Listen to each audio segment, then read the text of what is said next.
IPL 2025 இல் Mumbai இந்தியன்ஸின் captain Hardik Pandya Chennai அணிக்கு எதிரான முதல் போட்டியில் விளையாட தடை விதிக்கப்பட்டுள்ளது. அனைவரும் அதிக எதிர்பார்த்து காத்து கொண்டிருந்த IPL 2025 க்கான அட்டவணையை BCCI பிப்ரவரி 16ஆம் தேதி மாலை வெளியிட்டது. நடப்பு சாம்பியனான கொல்கத்தா நைட் ரைடர்ஸ் அணியும் பெங்களூரு ராயல் சேலஞ்சர்ஸ் அணியும் மார்ச் 22ஆம் தேதி கொல்கத்தாவில் உள்ள ஈடன் கார்டன் மைதானத்தில் முதல் போட்டியில் விளையாடுகின்றன.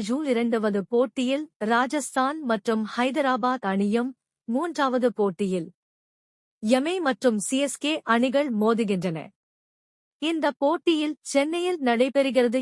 இந்நிலையில் IPL 2025 இல் மார்ச் 23ஆம் தேதி நடைபெறும் சென்னை சூப்பர் கிங்ஸ் அணிக்கு எதிரான போட்டியில் மும்பை இந்தியன்ஸின் கேப்டன் ஹர்திக் பாண்டியா விளையாட முடியாது. IPL 2024 இல் மும்பை அணி தனது கடைசி போட்டியில் லக்னோ சூப்பர் ஜெயண்ட் அணிக்கு எதிராக மெதுவான ஓவர் வீசியதால் கேப்டன் ஹர்திக் பாண்டியாவிற்கு ஒரு போட்டியில் விளையாட தடை விதிக்கப்பட்டது.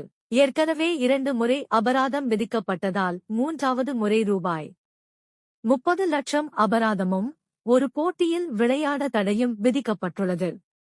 இதனால் சென்னை அணிக்கு எதிராக ஹர்திக் விளையாட மாட்டார்.